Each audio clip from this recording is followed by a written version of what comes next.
Hello, my name is Devin, and this is Modus 1.0. So, next thing I'd like to get into is creating and modifying effects. So, there's a little bit to this, but honestly, if you ask me, it's the most fun part. So, we have a bunch of different effects. We have pitch shifting. Actually, let me just go into it. Sound Manager. Go down a little bit. 'Cause this is how you modify them too. So we have chorus, delay, compression, echo, distortion, fader, flange, high pass, low pass, oscillator, pitch shift, and tremolo. Okay, so then we also have bypassing these effects too. So the important thing to note is about the oscillator, which you can't really set it with multiple other effects because it takes up a lot of memory. It really modifies the waveform, so there's a lot that goes into it. So ultimately, if you're using that, you can only use like maybe chorus or something else. Not too many other effects. Pitch shift is a little more taxing as well, but you can mix it in. So loading all assets. Let's basically go into here. This is how we would create effect, and we set it to the channel group by just calling it by its name. So for this, we have music, a bunch of effects on music. And if you saw a demo earlier that I did, I went into the title object, and there were all these inputs for whatever reason.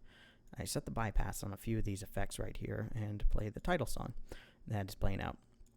So on 0, we bypass everything. 1, 2, and 3, they set the attributes of a compressor. There are a lot of attributes.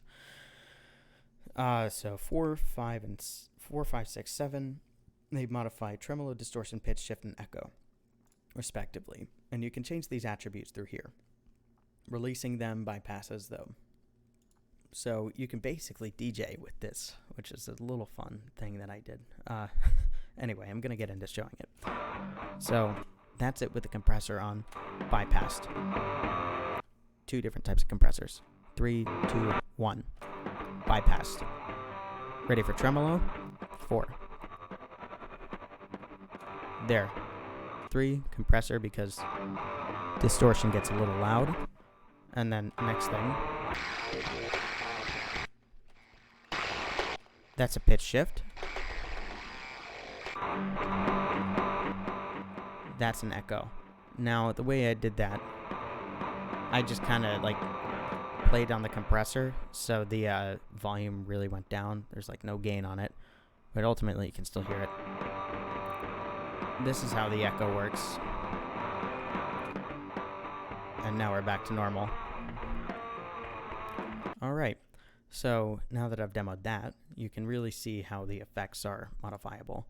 And you could do it simply through just calling, in here, modify tremolo, for instance, and that will do everything for you. You just pass in everything. So you do actually have to know some stuff about, some stuff about audio effects, such as, for chorus, it has a mix rate and depth, milliseconds for delay, threshold ratio attack release for the compression, echo, the delay, feedback, dry and wet. I'm not going to spend time getting into this. This is a bunch of other stuff, but basically, playing around, you can even, from personal experience, you can play around with a lot of it and start to see, because a lot of them are by default set. The only ones that I'm pretty sure aren't set by default are the fader, the pitch shift, and the compression. So and the oscillator too. You actually, the oscillator set. So it's compression, pitch shift, and fader, which you actually have to set for yourself, like modify them. Anyway, everything else, it has a default preset that you can play with. So anyway, without further ado, that is pretty much a sum up of how you deal with effects. And there's one other thing I want to go into before I end this one. So you can also set the pitch of a sound and its volume as well. This can be fun, especially for, if I'm doing, actually, here's a great example. In the player tank, you might have heard an idling effect. While it's not moving, it's playing this sound, and it's on a loop. So that sound I created over here, and I called it tank idle. I'm using the same sound effect for when it moves, it gets a little louder all of a sudden.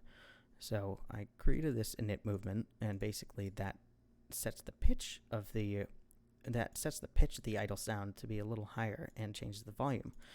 Now, other than that, It's just a 1, and the volume is actually much lower too, so it's not overpowering. So it sounds like the tank is just sitting there, and then when it moves, you definitely hear a difference. I basically stop a sound. I basically stop the sound and restart it to get it to go. So if you're modifying a sound and you're modifying the same sound and you want it to do something different, I recommend stopping and playing it. It can just create for a better effect. When you pause as well, I should go into that.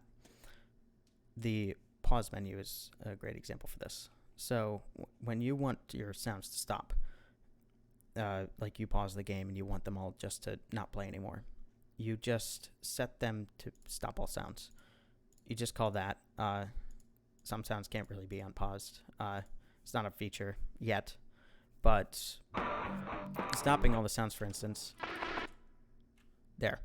Now the sounds are stopped, won't play anymore. Anyway, that pretty much concludes effects and some extra stuff with setting volume, pitch, and stopping. Anyway, that pretty much concludes this segment.